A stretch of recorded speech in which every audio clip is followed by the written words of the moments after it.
Good afternoon, everybody. This is going to be the video preview for Curl Girl, who runs on Sunday at Santa Anita, going 6.5 furlongs on the main track. This is a really interesting race. Basically, almost everything in here is making its first start, so it's a little bit tough to judge. I've gone back and watched a bunch of the work videos for some of these horses, but it's going to be really interesting to see just how the race plays out. I think what's important, this is the early version of the PP, so the final PPs don't come out till this afternoon, which is why you don't see post positions and or morning line odds.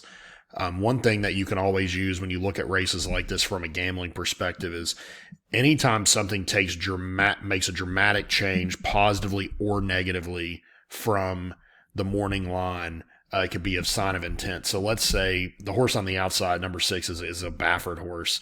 We'll scroll to Conquistar. It's a $825,000 quality road 3-year-old. Now, she might be better going longer, but she has very fast works. Let's say this horse was 2-1 on the morning line. If she opens up at 4-5, consistently stays 4-5, then chances are the expectation for the barn is that she's very good. If she's 2-1 and she starts floating up to 3-1, then that might be a sign that, hey, you know what, all the money that's coming in is not coming for her, which could just be, again, it's a sign of intent. It's the only thing you have to go off of because, again, Curl Girl, there's 6 horses. They've cumulatively between them ran one race, and that was Curl Girl, and that was all the way back in August. So just something to think about. The first horse in here is clearly unhinged. She's an Into Mischief filly. Went back and watched a couple of her works. They look pretty good. Johnny V actually has worked her the last couple times. I never really liked the inside draw for first-time starters. That we drew the rail with Curl Girl in our first start, which I think did not help our chances. But this filly, she's got the pedigree to run well. I thought I watched this work on the 21st, which was a good work. She dropped her head and leveled off nicely. So to me, she could be any kind of horse. Mike McCarthy wins 12% first time out, and he's got Johnny V. Next, we get to Clickish. This is a Bernardini filly. D'Amato also trains her. She's actually worked with Curl Girl the last couple times. I think the key here is we pulled Pratt, and she has Mike Smith, which kind of tells you, from a D'Amato perspective. I actually think she's actually not worked that bad with Curl Girl. I think a couple of them, they've been heads up. Curl Girl's always felt like she's gotten the better of her and probably galloped out stronger in their works. But she hadn't been disgraced. So to me, this is a horse that in a wide open race, I would say Curl Girl's probably going to be more forward. I'd say this filly will be coming from off the pace a little bit, just watching how they train. Although Mike Smith normally just almost hard sends everything to the lead. So it'll be interesting just to see what she does from the inside, but I would expect her to come running at the end. Curl Girl's next. We put blinkers on for this start. I would expect her to probably be pretty more forward, just watching the way she trains.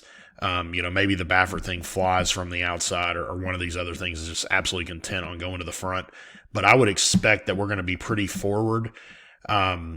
The first start, she broke okay. She got out-sprinted a little bit, and they flew early, and she just absolutely did not want any part of the kickback.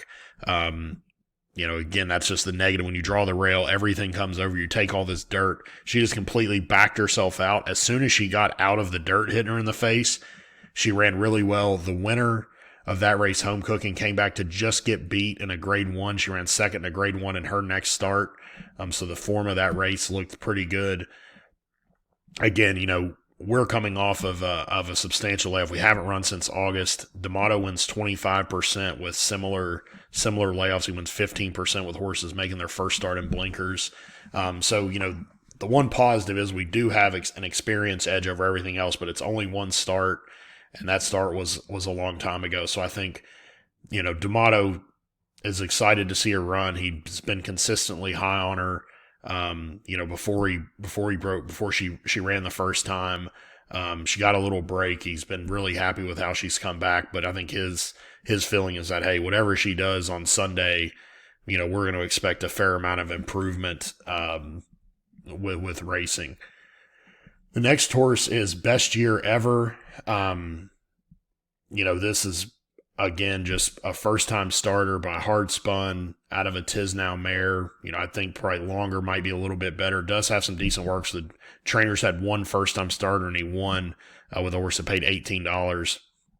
But, in my mind, this horse would be what feels like there could be some horses that have some serious ability in here, with the one potentially Curl Girl and then a couple of the horses to the outside. It'd be tough just from a betting perspective to take this horse. Next, we get to Conceal and Carry. This is a horse I think just, again, strong works. Trainer wins 11%. I think it's a small sample size. He only had 9 starters, so he's won 1 of 9, but it was a positive RI, so it was a horse with a price, and he does ride Kyle Frey sometimes for his main.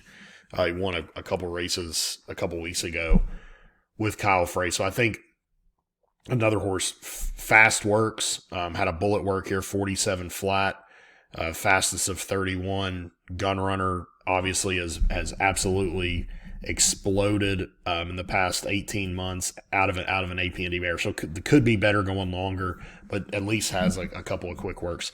And the horse I expect to take a ton of money and be the most likely favorite is the horse to the outside, which again, it's a $825,000 yearling by Quality Road. I actually think TaylorMade probably sold this horse as a yearling. Really fast works, ran on the training track 58 and change. But you look, it's 6th of 115, handily out of the gate, 3rd of 53, handily out of the gate, fastest of 12. I would say that's just kind of the Bob Baffert MO. If you have something of his that's, working anything slower than, top 10 or top 15% of the horses working on the day, that's an issue because he just works them all really fast, works them in company. She's worked with like Reincarnate, who's won a Derby Prep and a bunch of other things. So to me, when you look at it, this horse is likely to take all the betting money. Could be very tough.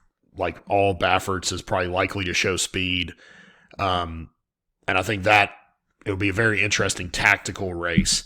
You also think Hernandez has worked Curl Girl a bunch now. I think he's kind of riding first call for Baffert, anything he has on the dirt out there that's not an owner connection to either John Velasquez or Mike Smith. But this filly, again, expect her to show a lot of speed, probably be the likely favorite. And I think tactically, it makes it very intriguing. Again, I expect us to show a lot more speed than we showed on debut. You've got Johnny V with this Into Mischief on the rail, who has had some strong works. Does this horse have to go, in which case we sit just off, or does the Baffert go from the outside, or does that horse sit just off? And what we don't want to do, so I'd be happy to go to the lead. I'd be happy to sit just off. What we don't want to do is get sandwiched between these two horses and find ourselves in some sort of three-way speed duel where we're stuck in the middle. That is like almost the worst possible position we could be in. So I think that if we can avoid that, this is going to be a good stepping stone. Again, I'd love to see Curl Girl come out and win. What we want to see is get her back to the races, put in a good run. As we stretch her out, D'Amato feels like that's going to be better, but he wanted to run her short first time, first time back off the layoff, and I feel like this is a pretty good spot. It should give us a pretty good read on where we are. The one thing I would say in California right now, in the 3-year-old filly division, there don't appear to be any world beaters. So the two horses that are at the top of the division have run, the last 2 Kentucky Oaks preps, I think they ran, a 73 and a 77 buyer. So if you can run well and take a step up, there's a tons of opportunities in graded stakes races this spring, summer out there to be competitive in what are normally smaller fields if you're capable. So hopefully Curl Girl kind of shows us that that's where she is, which has kind of been the expectation from the team with D'Amato the whole time. So again, best of luck on Sunday. It's the first race, so it's 3:30 Eastern. So even though it's at Santa Anita, we'll actually run before Desert Tempest. So Desert Tempest runs at 5:15 Eastern, and Curl Girl runs at 3:30 Eastern. So best of luck on Sunday.